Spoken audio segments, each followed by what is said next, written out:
ॐ ज्ञानतिमिरन्धस्य ज्ञानाञ्जनशलाकया चक्षुरुन्मिलितं येन तस्मै श्रीगुरुवे नमः।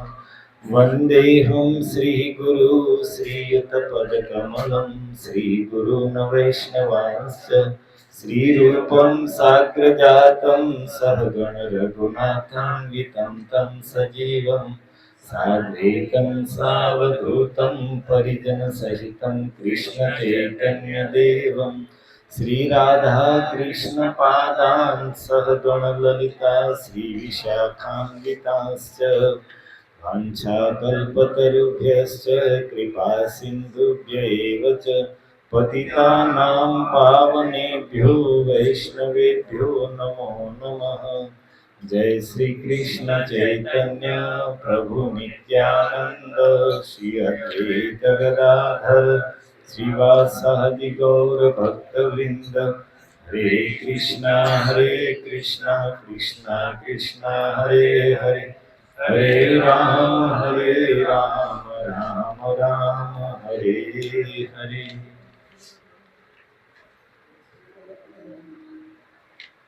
कथाओ કેવી હતી મને એમ હતું કે દીપદાનનો ઉત્સવ છે તો કંઈક દીપદાન વિશે કંઈક કથા તમને સંભળાવું, પણ હવે વિચાર આવે છે કે પ્રભુપાદજીનો આજે તિરોભાવ તિથિ છે, તિરોભાવ દિવસ છે, એમની પુણ્યતિથિ છે અને પ્રભુપાદજીને જે શ્રીમદ ભાગવતમાં વિશ્વાસ હતો, હરિનામ અને શ્રીમદ ભાગવત આ બેમાં જે શ્રદ્ધા, એ જ પ્રભુપાદજી માટે સફળતાનું સૌથી મોટું કારણ હતું. પ્રભુપાદજી સર્વત્ર શ્રીમદ ભાગવતને ભગવાનના અવતારના રૂપમાં જ વર્ણન કર્યું છે. શ્રીમદ ભાગવત શું છે? ભગવાન કૃષ્ણનો સાહિત્યના રૂપમાં અવતાર. પ્રભાસ ક્ષેત્રમાં ભગવાન જ્યારે પોતાની લીલા સમાપ્ત કરીને લગભગ 125 વર્ષ સુધી આ પૃથ્વી પર ભગવાન કૃષ્ણ રહ્યા. 11 વર્ષ સુધી વ્રજમાં લીલા કરી, ત્યાર પછી 18 વર્ષ સુધી મથુરામાં, અને ત્યાર પછી લગભગ 100 વર્ષ ભગવાન દ્વારિકામાં રહ્યા. અને પછી પ્રભાસમાં પીપળના વૃક્ષ નીચે બેસીને ભગવાન સ્વધામમાં જવાની તૈયારી કરી. આકાશ દેવતાઓના વિમાનોથી આખું ભરાઈ ગયું. બધા દેવતાઓ જોવા માટે આવ્યા છે કે ભગવાન દ્વારકાધીશ પોતાના ધામમાં કયા માર્ગેથી કઈ રીતે જાય છે. અને એ સમય એકાંત અવસર જોઈને ઉદ્ધવજી ત્યાં આવે છે. ઉદ્ધવજી ભગવાન કૃષ્ણને કહે છે કે ગોવિંદ, મામપી નયસ્ય સ્વધામ, હું તમારી વગર રહી નહીં શકું, મને પણ તમે પોતાની સાથે લઈ જાઓ. તો ભગવાન કહે છે કે ઉદ્ધવ, મારા ગયા પછી આ પૃથ્વી પર એકમાત્ર તમે જ છો કે જે મારા જ્ઞાનને સંસારના લોકોને પહોંચાડે. એટલા માટે થોડા સમય માટે મારી ઈચ્છાથી તમે અહીંયા રહ્યો અને મારું જે આ જ્ઞાન છે એનો ઉપદેશ અધિકારી લોકોને આપો. આ તમારો અંતિમ જન્મ છે. આ શરીર છોડીને તમે મને પ્રાપ્ત કરી લેશો, પરંતુ થોડા સમય સુધી અહીંયા રહ્યો. અને પછી ભગવાન કૃષ્ણ ઉદ્ધવજીને શ્રીમદ ભાગવતનો ઉપદેશ આપે છે.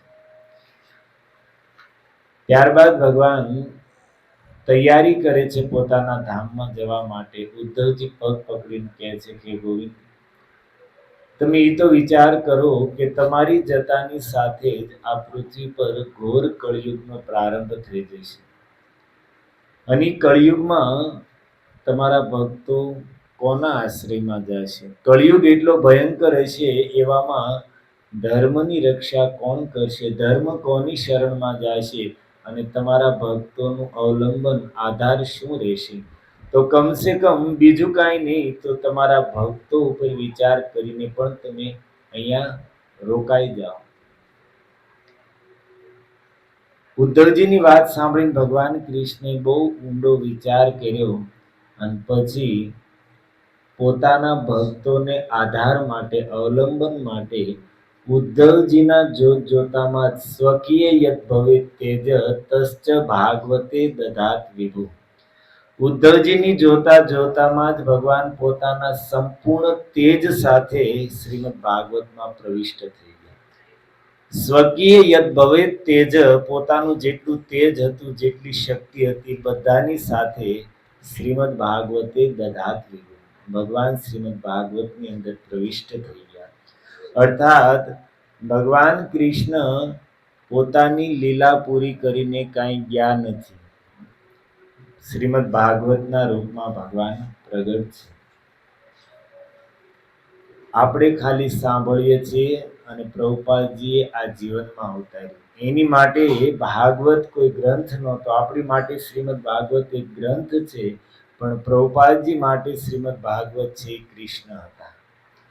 એટલા માટે પ્રભુપાદજી જ્યારે વિદેશ જતા હતા અને લોકો પૂછતા કે ભક્તિવેદાંત સ્વામી, અમે સાંભળ્યું છે કે તમે અમેરિકા જઈ રહ્યા છો. પ્રભુપાદજીએ કીધું નહીં. અરે તમારા વિઝા વિશે, તમારે અમેરિકા જવાની વાતો ઠેક ઠેકાણે થાય છે તો તમે ના પાડો છો. પ્રભુપાદજી કે અમેરિકા શ્રીમદ ભાગવતમ જાય છે ને હું એની સાથે જઈ રહ્યો છું, હું નથી જાતો. કોણ જાય છે? ભાગવત ભગવાન જઈ રહ્યા છે, હું તો સેવા કરવા માટે સાથે જઈ રહ્યો છું. એટલા માટે એમ છે કે કંઈક 10-15 મિનિટ છે તો પ્રભુપાદજીએ જેને પ્રાણથી પણ પ્રિય માન્યું છે, સાક્ષાત કૃષ્ણ જ માન્યા છે, એવા ભાગવતની ઉપર કંઈક થોડી ચર્ચા કરીએ. પ્રભુપાદજીની યાદમાં જ ભાગવતનું આપણે સ્મરણ કરીએ.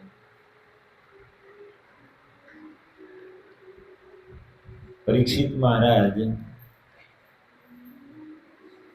ઋષિકુમારનો શાપ મળ્યો.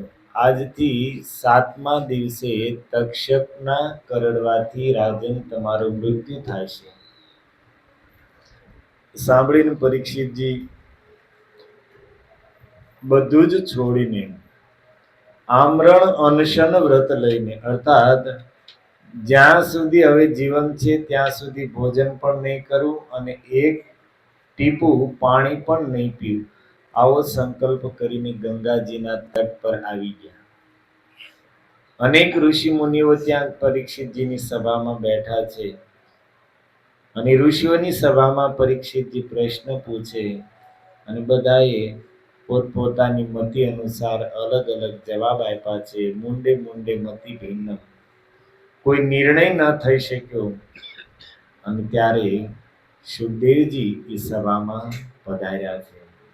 તત્રાભવત ભગવાન વ્યાસપુત્રો અલક્ષ્ય લિંગો નિજલાભ તૃષ્ટો વૃત્તેશ્ચ બાલેરવધૂત વેશ.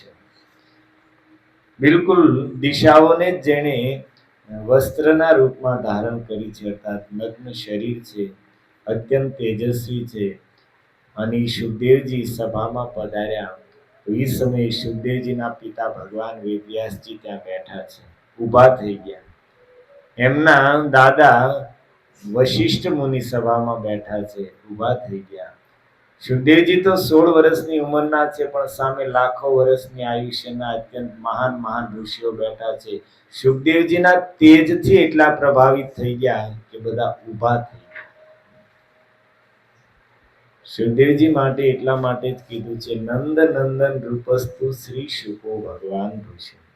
નંદનંદન ભગવાન જ સુખદેવજીના રૂપમાં પરીક્ષિતનું કલ્યાણ કરવા માટે પધાર્યા. સુખદેવજી આવ્યા છે. પરીક્ષિતજીએ સન્માન કર્યું, એક ઉચ્ચ આસન પર બેસાડ્યા. ચરણોમાં બેસીને પરીક્ષિતજી પ્રશ્ન કરે છે અને પ્રશ્ન આપણી બધા માટે કામનો છે. પરીક્ષિતજીનો પ્રશ્ન શું હતો? અતઃ પૃચ્છામિ સંસિદ્ધિં યોગીનાં પરમં ગુરુ પુરુષસ્ય યેત યહ કાર્ય પુરુષસ્ય યત કાર્ય યત નિયમાણસ્ય સર્વથા. એ ભગવાન, જેમને 7 દિવસમાં મરવાનું છે એમને શું કરવું જોઈએ? તો પ્રશ્ન તો એકલો પરીક્ષિતજીનો છે ને, કારણ કે અહીંયા આવ્યા છે બધા જ 7 દિવસ જ લઈને આવ્યા છીએ. સોમવારથી લઈને રવિવાર, મંગળવારથી ચાલુ કરો તો સોમવાર. કે અહીંયા મરડામાં કોઈ 8મો દિવસ છે? હા, 7 જ દિવસ છે ને 7 દિવસમાં જ અહીંયાથી બધાને ટિકિટ ફડાવવાની છે. પણ છતાં હારું ઘણી વખત એમ થાય કે આપણે તારું એમ થાય કે હારું બ્રહ્માજી પાસેથી અમરતાનો લેટર લખાઈને આવ્યા ને એમ મોજમાં ફરતા હોય, બિંદાસ ફરતા હોય. સુખદેવજી કહે છે, આગળ આવશે કે રાજન પરીક્ષિત, તમે ભાગ્યશાળી છો કે તમારી પાસે 7 દિવસનો સમય છે. હે રાજન, 7 દિવસનો સમય આત્મકલ્યાણ માટે પર્યાપ્ત છે અને 7 દિવસ પહેલા તમારે મરવાનું નથી, કન્ફર્મ છે, એટલા માટે તમે ભાગ્યશાળી છો. અભાગી તો સંસારના લોકો છે, 7 મિનિટનો ભરોસો નથી, પણ કેટલા વેમમાં ફરે છે ને કેટલા ઉપર હાલે છે, એને કોઈ પડી જ નથી. વરસાદ આવ્યો? શાંતિ રાખો તો આપણે કથા ચાલુ કરીએ. દિવાળીના નવા નવા અનુભવ પ્રભુજી થાય છે. કાલ ધારુકામાં કથા હતી તો જીવડા એટલા હતા કે બધું બંધ કરી દીધું, લાઈટ બાઈટ બધું, અંધારામાં કથા કરી. હાવ અંધારું. આખી એક પક્ષ ચાલુ કર્યો તો એનું દીવડા જેટલું અંજવાળું પડતું હતું. હા, તો કાલે અંધારામાં કથા કરી, આજ વરસાદમાં કથા. કાલે કથા થઈ શેમાં થાય રામ જાણે.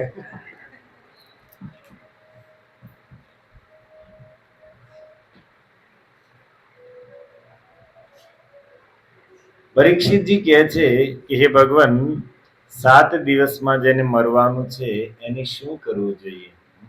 ધ્યાનથી સાંભળો, કેટલા પ્રશ્ન પૂછ્યા પરીક્ષિતજીએ. આપણી બધા માટે કામની વસ્તુ છે, કારણ કે મરવાનું બધાને છે અને 7 જ દિવસમાં મરવાનું છે. અને એટલા માટે રાજર્ષિ પરીક્ષિતજીનો આ પ્રશ્ન છે એ સંપૂર્ણ માનવ સમાજ માટે છે. યત શ્રોતવ્યમ, એને શું સાંભળવું જોઈએ? યત શ્રોતવ્યમ અથ જપ્ય, એને કોના નામનો જપ કરવો જોઈએ? યત કર્તવ્યમ નૃભિઃ પ્રભુ, એનું કર્તવ્ય શું છે? સ્મર્તવ્યમ ભજનીયમ વા, કોનું સ્મરણ કરવું જોઈએ? અને ભજનીયમ વા, કોનું ભજન કરવું જોઈએ? કેટલા પ્રશ્ન પૂછ્યા, યાદ રહ્યા? યત શ્રોતવ્યમ, શું સાંભળવું જોઈએ? અથ જાપ્યમ, કોના નામનો જપ કરવો જોઈએ? યત કર્તવ્યમ, એનું કર્તવ્ય શું છે? સ્મર્તવ્યમ, કોનું સ્મરણ કરવું જોઈએ? અને યદ ભજનીયમ વા, કોનું ભજન કરવું જોઈએ? 5 વસ્તુઓ પૂછી અને છઠ્ઠું કહે છે બ્રીહિ યદ્વા વિપર્યયઃ, અને શું ન કરવું જોઈએ એ પણ બતાવો.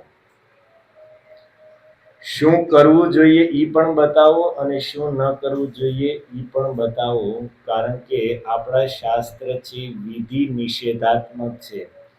વિધિનું પાલન કરવું જેટલું જરૂરી છે એનાથી પણ વધારે જરૂરી છે નિષેધનો ત્યાગ કરવો.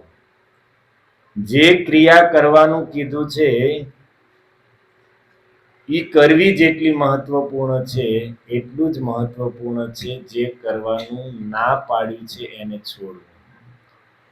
અગર જીવનમાં ધર્મનું ફળ જોતું છે તો પહેલા અધર્મને છોડવો પડશે. અધર્મને નહીં છોડીએ, ગમે એટલો ધર્મ કરી લઈશું, કાંઈ નહીં પામે. પુણ્યનું ફળ જોતું છે, પાપને છોડવું જ પડશે. સત્સંગનું ફળ જોતું છે, કુસંગ છોડવો જ પડશે. આપણને ઘણી વાર એમ થાય એટલા સત્સંગ સાંભળીએ, એટલી કથાઓ સાંભળી નાખીએ, પણ કાંઈ પરિવર્તન નહીં. ક્યાંથી હોય? સત્સંગ કરીએ છીએ એનાથી વધારે કુસંગ કરીએ છીએ. તમે એમ કે દિવાળીએ કાંઈ વધ્યું નહીં, બહુ કમાણા, ધંધો બહુ સારો ચાલ્યો તોય કાંઈ ન વધ્યું. ક્યાંય જ વધે? તે કમાણો એનાથી વાપર્યા વધારે, એમાં કોઈનો વાંક છે?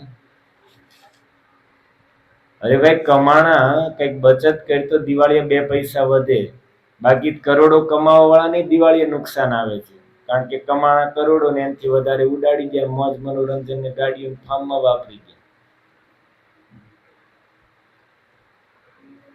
આપણા બધા માટે આ સમજવાની વાત છે કે આપણે કંઈક સારું કરીએ છીએ એનું ફળ જોતું હોય તો પહેલા જે મોડું કરીએ છીએ એને છોડવું પડશે. એટલા માટે વારંવાર શાસ્ત્ર આપણને સાવધાન કરે કે તમે સત્સંગ કરો છો, પણ એ સત્સંગનો જીવનમાં પ્રભાવ થાય, એ સત્સંગ જીવનમાં ઉતરે, એ સત્સંગથી હરિકથાથી આપણું જીવન પરિવર્તન થાય એવું ઈચ્છતા હો તો સૌથી પહેલા કુસંગ છોડવો જ પડશે. સંસારના વિષયી લોકોની વાતો અને વિષયની ચર્ચાઓ છોડવી જ પડશે. મહાપ્રભુનો સૌથી પહેલો ઉપદેશ હતો, ગ્રામ્ય કથા ન સુની દે કાને, ગ્રામ્ય કથા ન કહી દે મુખ. જીહવાથી સંસારની ચર્ચાઓ કરતા હશો, કાનથી સંસારના વિષયોની, ભોગોની, સ્ત્રીઓની, પુરુષોની ચર્ચા સાંભળતા હશો, ત્યાં સુધી ભજન નહીં થાય.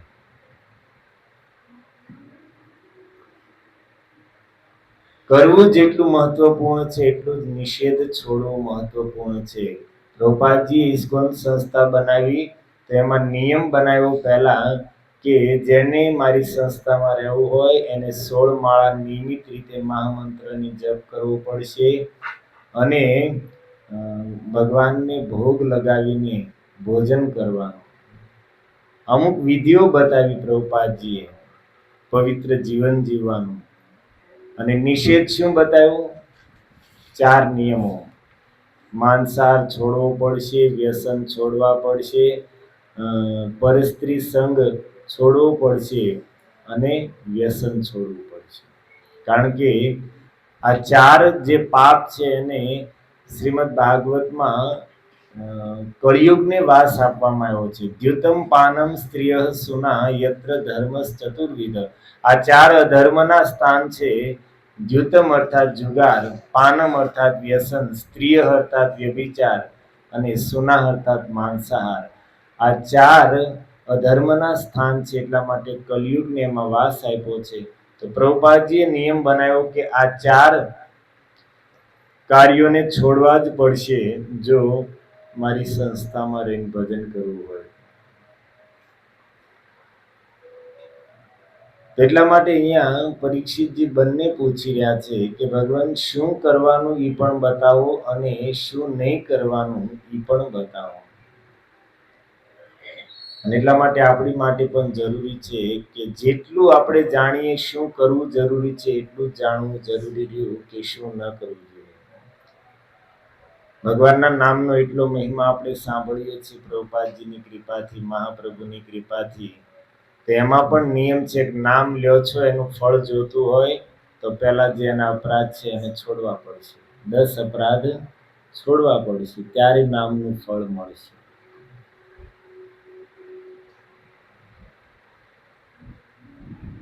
કથાનું ફળ જોતું હોય તો શું છોડવું પડશે? કથા સાંભળીએ છીએ એનું ફળ જોતું હોય તો પર નિંદારૂપી દોષને છોડવો પડશે. બાકી બીજાની નિંદા કરવાનું ચાલુ છે ત્યાં સુધી કથાથી પણ લાભ તો જરૂર થશે, પણ જે લાભ થવો જોઈએ એ નહીં થાય. જ્યારે આવી રીતે પૂછ્યું તો સુખદેવજી એટલા પ્રસન્ન થયા, કારણ કે પરીક્ષિતજીનો પ્રશ્ન હતો એ સંપૂર્ણ માનવ સમાજનું મંગલ કરવા વાળો હતો. સંપૂર્ણ માનવ સમાજ માટે પ્રશ્ન હતો, એકલા પરીક્ષિતજીનો પ્રશ્ન નહોતો. અને એટલા માટે લોક કલ્યાણની ભાવનાથી પૂછેલો આ સુંદર પ્રશ્ન સાંભળીને સુખદેવજી એટલા પ્રસન્ન થયા કે મંગલાચરણ કરવાની ભૂલી ગયા. 2 અધ્યાયની કથા કહી દીધી, 3 અધ્યાયની, અને પછી 4થા અધ્યાયમાં યાદ આવ્યું કરે મંગલાચરણ થઈ ગયું છે. 4થા અધ્યાયમાં છે મંગલાચરણ. વર્યાનેશ તે પ્રશ્ન કૃતો લોકહિતમ નૃપ આત્મવિદ સંમતઃ પુંસામ શ્રોતવ્યાદિશુ યઃ પર. વર્યાનેશ તે એ રાજન, બહુ સુંદર તમારો પ્રશ્ન છે. સંસારના લોકો રોજ રોજ હજારો પ્રકારની વાતો કહેતા રહે છે, સાંભળતા રહે છે, પણ આ હજારો પ્રકારની ચર્ચાઓમાં, વાતોમાં અગર કઈ સાંભળવા જેવી વાત હોય તો એ તમારો પ્રશ્ન છે.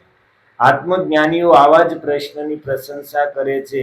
આત્માના તત્વને જાણવા વાળા મહાપુરુષો આવા જ પ્રશ્ન કરે છે, આવા જ ઉત્તરો સાંભળે છે. અને બાકી સંસારના લોકો તો સવારથી લઈને સાંજ સુધી પોતાના સંસારિક કાર્યોમાં લાગ્યા રહે છે અને ચર્ચાઓ પણ એ જ કરે છે. રાત્રિની રાત્રિઓ મીઠી મીઠી નીંદ લેવામાં અને સ્ત્રીઓના સંગ કરવામાં પસાર કરી દીધી અને દિવસોના દિવસો સંસારના કાર્ય કરવામાં પસાર કરી દીધા અને આમ નામ આયુષ્ય ખપાવી દીધું. પણ એના મનમાં ક્યારેય એ જિજ્ઞાસા નથી જાગી, એ પ્રશ્ન નથી આવ્યો કે ભાઈ મારે મારા આત્માનું કલ્યાણ કેમ કરવું. જિંદગી પૂરી થવા આવી, ઘટપણ આવ્યું, પણ હજી મનમાં એ વિચાર નહીં થયો કે ભાઈ હવે કંઈક શરીરની સેવા કરતા કરતા, શરીરના સંબંધોને નિભાવતા નિભાવતા જીવન વીતી ગયું. મરવાની ઘડીઓ, મૃત્યુનો સમય નજીક આવ્યો, તો હવે કંઈક આત્મકલ્યાણ પણ કરવું પડશે. અને આત્મકલ્યાણ કરવું હોય તો કેમ કરવું, શું કરવું, એ સંતોના ચરણોમાં જઈને જાણવું પડશે. પણ આવો સમય જ નથી. મરવાની અણી સુધી બસ એને એના વ્યવહારની પડી છે, ને એની ઓફિસની પડી છે, ને એની દુકાનની પડી છે, ને ખેતરોમાં હજી જીવ લાગેલો છે. હે રાજન, તમે ભાગ્યશાળી છો, તમારા મનમાં આવી સુંદર જિજ્ઞાસા જાગી છે. પરીક્ષિત, આ પ્રશ્ન તમારો નથી. 7 દિવસમાં જ બધાને મરવાનું છે, એટલા માટે આ તમારો પ્રશ્ન સંપૂર્ણ માનવ સમાજનો છે. તસ્માદ, એટલા માટે તસ્માદ ભારત સર્વાત્મા ભગવાન ઈશ્વરો હરિ શ્રોતવ્ય કીર્તિતવ્ય સ્મર્તવ્ય છતાં વયમ. જે સમસ્ત જીવોના હૃદયમાં પરમાત્મા રૂપમાં બિરાજમાન છે, જે આ જગતના ઈશ્વર છે, જે હરિ છે, અર્થાત ચરણોમાં જવાવાળા જીવોના દુઃખોને, પાપોને હરી લે છે, એવા ભગવાનની શ્રોતવ્ય કથા સાંભળવી, કીર્તિતવ્ય એના નામોનું કીર્તન કરવું અને સ્મર્તવ્ય એમની લીલાઓનું સ્મરણ કરવું. બસ આ જ એકમાત્ર જીવો માટે કલ્યાણનો, મંગલનો અને આત્મ ઉદ્ધારનો માર્ગ છે.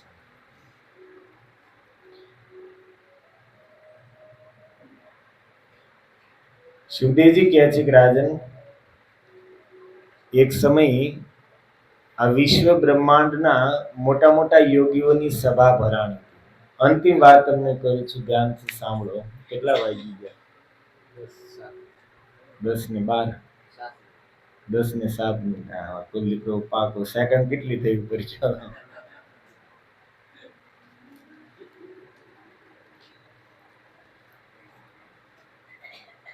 આ બાજુ માતાઓ સામુ તો ધ્યાન જ નથી, એટલે તેમ પાછા ઊંઘ ન કાઢી લેતા. જોવા દે ભાઈ, અંજવાળ વાનકીર વધારે છે. વરસાદ આવે છે, બંધ થઈ ગયો. ખોટે ખોટા શ્રોતાઓને વીખી નાખ્યા એમ છે.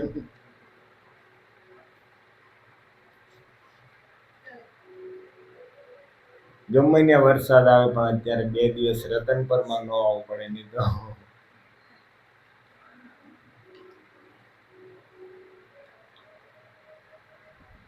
કથાઓ તો ઘણા ગામમાં હશે, ઘણી જગ્યાએ કોકના આખ્યાન વિખાઈ જાય, કોકનો ડાયરો વિખાઈ જાય.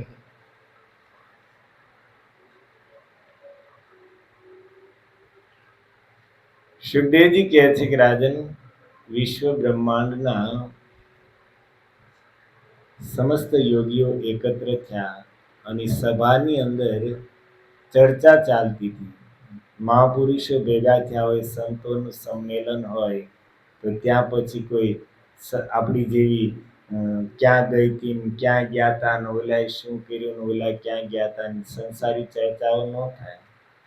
મહાપુરુષોની, સંતોની સભામાં હંમેશા યા તો ભગવાનની ચર્ચા હોય, યા તો પરોપકારની, સમાજ કલ્યાણની ચર્ચાઓ થતી હોય. તો એ સભાની અંદર પ્રશ્ન હતો કે સંસારના જીવોનું કલ્યાણ કરવા માટે સૌથી શ્રેષ્ઠ અને સૌથી સરળ માર્ગ કયો? પ્રશ્ન ધ્યાનથી સાંભળો તો ઉત્તર ખબર પડશે. પ્રશ્ન જ ન ખબર હોય તો જવાબ કઈ રીતે સમજશો? બ્રહ્માજી શિવજી પર્યંત સમસ્ત મોટા મોટા યોગીઓ, યોગેશ્વરો, ઋષિઓ એ સભાની અંદર બેઠા છે અને ત્યાં ચર્ચા ચાલી રહી છે કે માનવ સમાજના કલ્યાણ માટે સર્વશ્રેષ્ઠ અને સૌથી સરળ માર્ગ કયો. બે વાત છે, કારણ કે સર્વશ્રેષ્ઠ માર્ગ હોય પણ સરળ નો હોય, અઘરો રસ્તો હોય તો એ પાછું આપણી જેવા સાધારણ લોકોથી થાય નહીં. એટલા માટે એ કહે છે કે સર્વશ્રેષ્ઠ હોય અને સાથે સાથે સૌથી સરળ પણ હોય એવો કોઈ માર્ગ બતાવો. સભાની અંદર બહુ લાંબી ચર્ચાઓ ચાલી અને અંતમાં યોગીઓની સભામાં નિર્ણય આવ્યો. હે રાજન, એ હું તમને સંભળાવું છું. શ્રીમદ ભાગવત બીજો સ્કંદ પ્રથમ અધ્યાય ને હવે બસ પૂરું જ કરવું છે પ્રભુજી. ભલે 2-5 મિનિટ બેઠા. વરસાદ નથી આવતો ને? કે આવે છે? હા તો ભલે બેઠા. હા આવે છે, પણ એને વાંધો નથી, તમને શું વાંધો? હા અમારી સાથે મુંબઈ અમારે પ્રભુજી રે, પરમ પ્રકાશ પ્રભુ.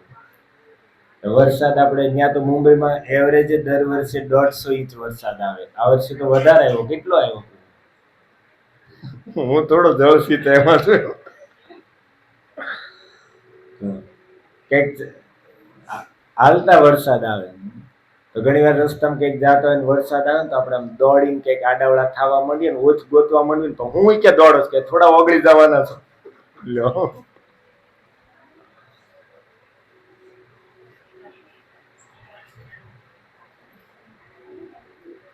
હવે આવ્યો એવું લાગે.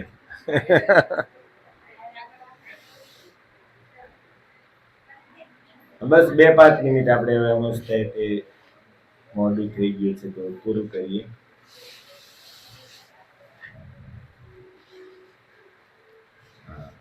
તો દ્વિતીય સ્કંદ પહેલો અધ્યાય શ્લોક ક્રમાંક છે 11. બહુ સુંદર શ્લોક છે. મારી પાછળ તમે લોકો બોલવાનો પ્રયાસ કરો. કાર્તિક મહિનો છે, શ્રીમદ ભાગવતનો શ્લોક આપણા મુખેથી ઉચ્ચારણ થાય એ પણ બહુ મોટા સૌભાગ્યની વાત છે.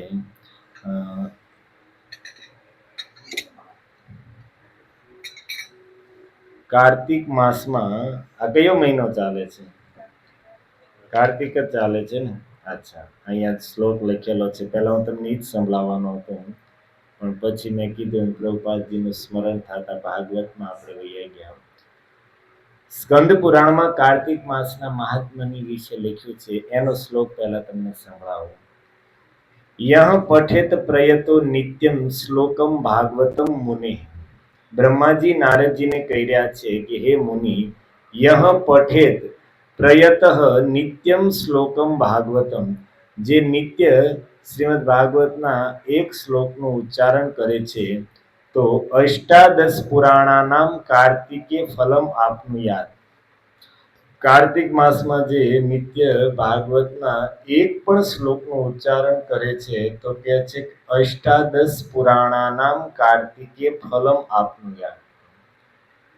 તો કાર્તિક માસમાં એક ભાગવતના શ્લોકનું ઉચ્ચારણ કરવા વાળાને 18 પુરાણોનો પાઠ કરવાનું ફળ મળે છે. કેટલો સસ્તો સોદો છે. અચ્છા, અહીંયા આપણે શું નામ છે પ્રકાશ પ્રભુનું? દીક્ષિત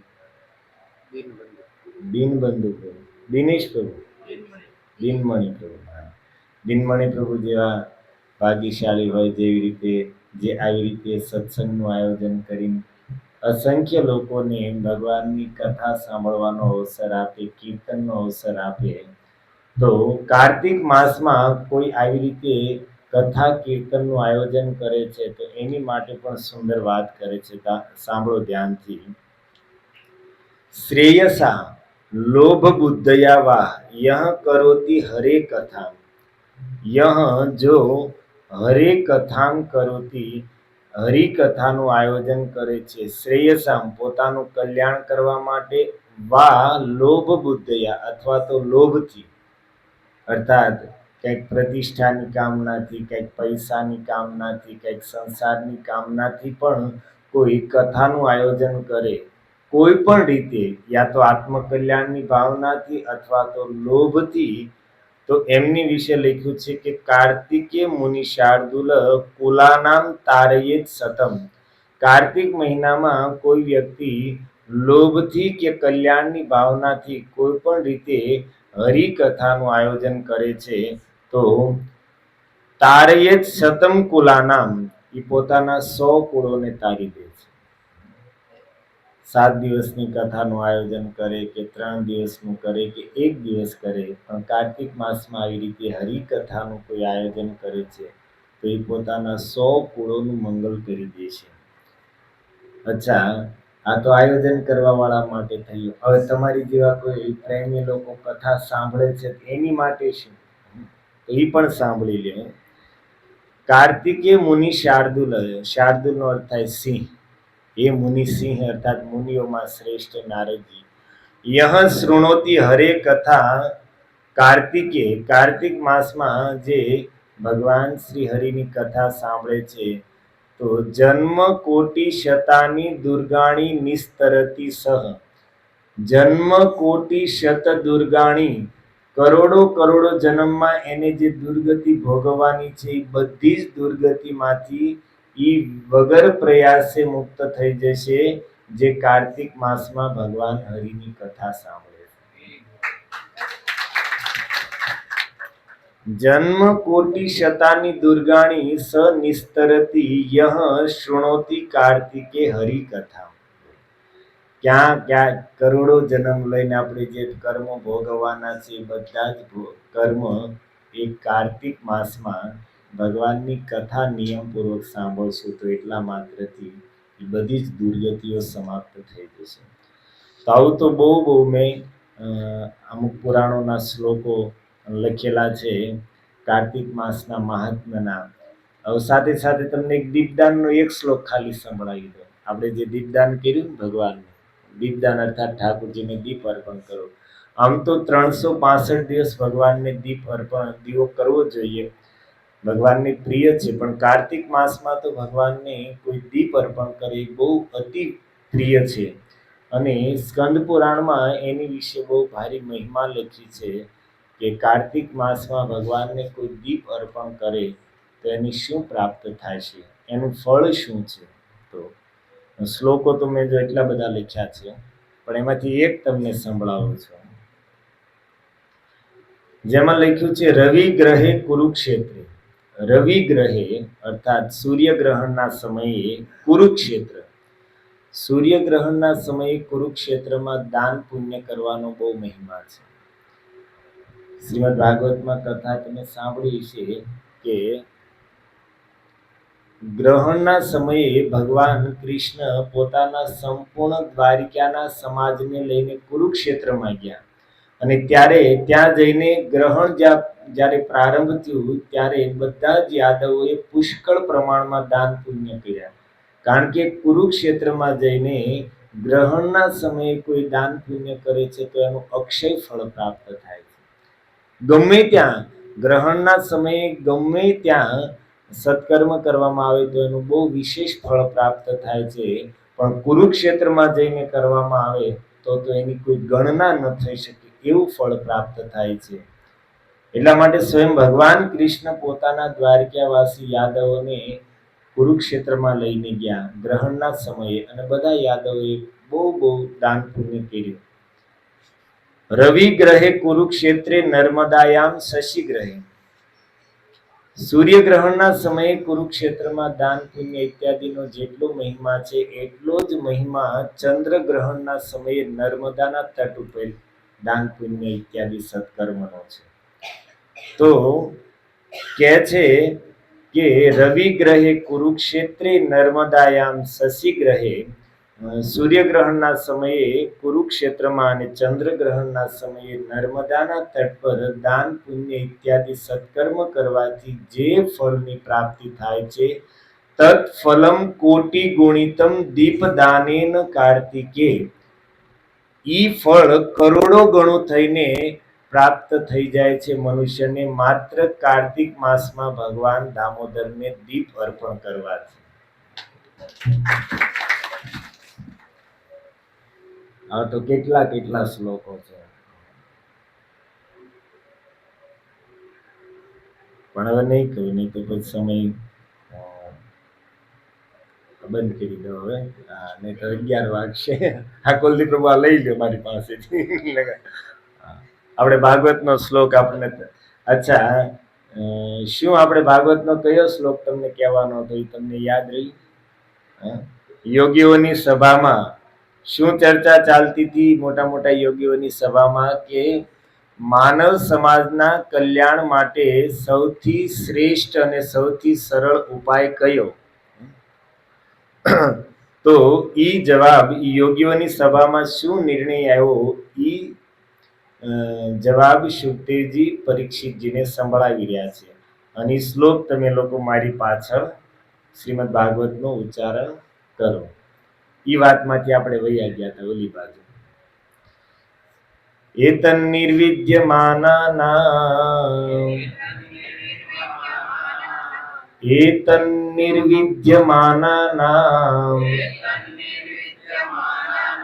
ઈચ્છતામ અકુતો ભયમ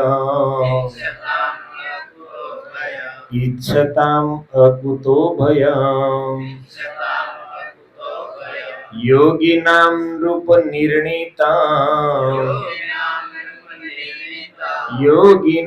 નૃપ નિર્ણિતા હરેર નામાનુકીર્તન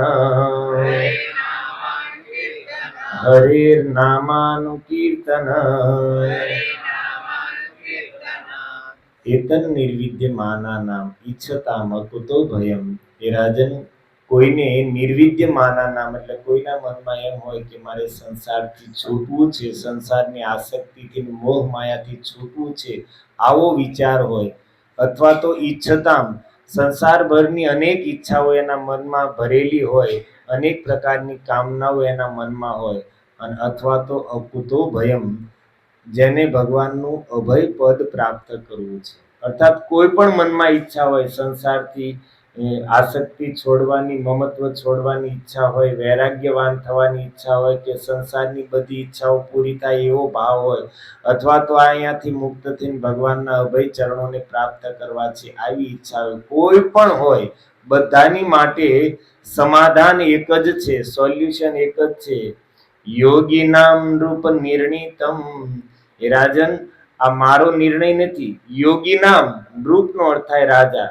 એ રાજા પરીક્ષિત, આ યોગીઓની સભાનો નિર્ણય છે. યોગીનામ નૃપ નિર્ણિતમ હરેર નામાનુકીર્તનમ.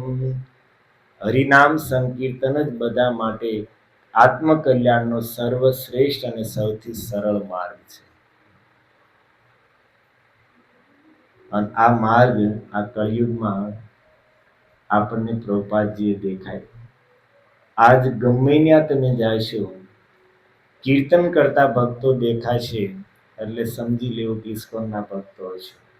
આપણે ગઈ વખતે પ્રયાગમાં કુંભ ગયો પ્રભુજી, જે લોકો બહુ 50 કરોડ લોકો કુંભમાં ગયા, બોલો 100 કરોડ 80 કરોડ હિન્દુઓમાંથી 50 કરોડ 60% લોકો ગયા.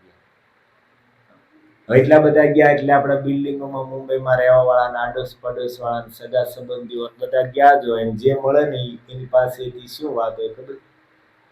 પ્રભુજી ત્યાં કીર્તન મેળામાં જ્યાં કાંઈ, કીર્તન મેળો આવડે છે, કુંભ મેળામાં જ્યાં કાંઈ જઈએ અને દૂરથી સંભળાય કે કીર્તનનો અવાજ આવે છે, ત્યાં જાઓ ને એટલે ઇસ્કોનના ભક્તો જ હોય. આખા કુંભ મેળામાં કીર્તનનો અવાજ ગમે ત્યાં સાંભળો, એ દિશામાં જઈને ઉભા રહ્યો એટલે ત્યાં કરવા વાળા કોણ હોય? ઇસ્કોનના ભક્તો. કેમ? કારણ કે આ ભાગવતનો સાર છે. આ યોગીઓની સભાનો જે નિર્ણય છે, જે ભાગવતે કીધું છે, અને એ પ્રભુપાદજીએ શીખવાડ્યું છે. સંસારના જીવનનું મંગળ કરવા માટે સૌથી મોટું સાધન, આપણને કદાચ સમજાય ન સમજાય, પરંતુ સૌથી મોટો પરોપકાર એ લોકો કરી રહ્યા છે જે બીજાને ભગવાનનું નામ સંભળાવી રહ્યા છે, જે બીજાને ભગવાનની કથા સંભળાવી રહ્યા છે.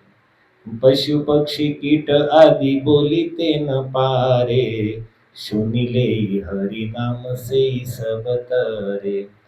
પશુ પક્ષી કીટ આ બધા વૃક્ષો, આ બધાની અંદર જીવ તો છે જ, પણ બોલી નથી શકતા. પણ સુની લે, સાંભળી તો એકે છે ને. સુની લે હરિ નામ સે સબ તરે, સાંભળવા માત્રથી એનું પણ કલ્યાણ થશે, એનું પણ મંગલ થાય છે. અને એટલા માટે પ્રભુપાદજીના, મહાપ્રભુના જે આશ્રિત ભક્તો છે, એનું એક જ કાર્ય છે, બસ જ્યાં અવસર મળે ત્યાં કીર્તન કરી લીધા, જ્યાં અવસર મળે ત્યાં કથા કરી દીધી. ભલે સમય 10 મિનિટનું કઈ વ્યાસપીઠ પર બેસી જાય, પછી અડધી કલાક કથા સંભળાવી દે. કીર્તનની ક્યાંક આ પ્રભુજી હમણાં બહાર ઉભા ગયા હતા, કોઈ જગ્યાએ લગ્નમાં ગયા તો બેન્ડ વાજા વાળા આવ્યા ને તેની પાસે માઇક લઈને કીર્તન ચાલુ કર્યા. આખા ગામ વાળા સામું જો કે આ શું અહીંયા કરે છે. ઘડી કે કીર્તન કરી લીધા ને પછી ઓલા આપી દીધું, ભલે એનું વગાડ્યા કરતા.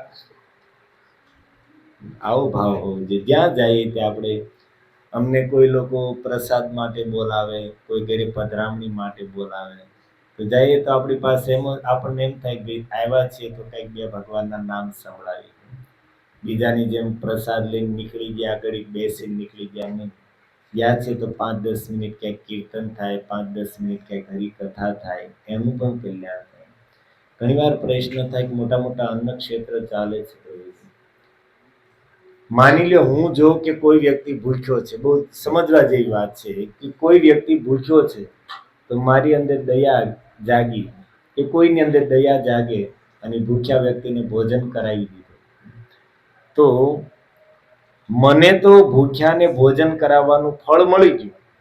મેં એક ભૂખ્યા વ્યક્તિને ભોજન કરાવ્યું, મને એનું પુણ્ય મળી ગયું. પણ ઓલો મારું ખાઈ ગયો, એ તો ઋણમાં બંધાણો, એને શું લાભ છે બતાવો? સમજાય છે આ વાત? ભૂખ્યો વ્યક્તિ છે, એ તો મારું ભોજન કરી ગયો, તો એ તો ઋણમાં બંધાણો, એને તો ઋણ ચૂકવવા માટે આવવું પડશે. મને તો ચાલો ફળ મળી ગયું, ભાઈ મેં એક ભૂખ્યાને ભોજન કરાવ્યું, પણ સામેવાળાને એને શું લાભ? બીજાનું ખાઈ જવાથી એને કઈ પુણ્ય મળવાનું નથી, કઈ સુકૃતિ બંધાવવાની નથી. પણ એની જગ્યાએ એને જો ભગવાનનું નામ સંભળાવ્યું હોય અને પછી એને ભોજન કરાવ્યું હોય તો એનું પેટે ભરાય છે ને ભગવાનના નામના બળે એનું આત્મ કલ્યાણી થાય છે, બે લાભ મળશે. એટલા માટે પ્રભુપાદજી એટલા બુદ્ધિમાન સંત હતા કે આજે ઇસ્કોનમાં જેટલા લોકો પ્રસાદ ખાય છે, મને છે બીજે કોઈ જગ્યાએ એટલો પ્રસાદ, મંદિરોમાં ઉત્સવમાં હજારો માણસો પ્રસાદ લેતા હોય. દર રવિવારે સન્ડે ફિશનો પ્રોગ્રામ હોય, ભાવનગર કેટલા લોકો પ્રભુજી ખાઈ જાય છે, બોલો.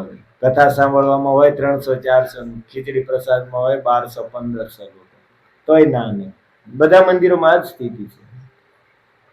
તો ભોજન કરાવો પ્રભુપાદજી, પણ ક્યાંક એને ભગવાનની કથા સંભળાવો, પહેલા ક્યાંક ભગવાનનું નામ સંભળાવો, આત્મકલ્યાણ પહેલા કરો, પછી શરીર માટે ભોજન કરાવો.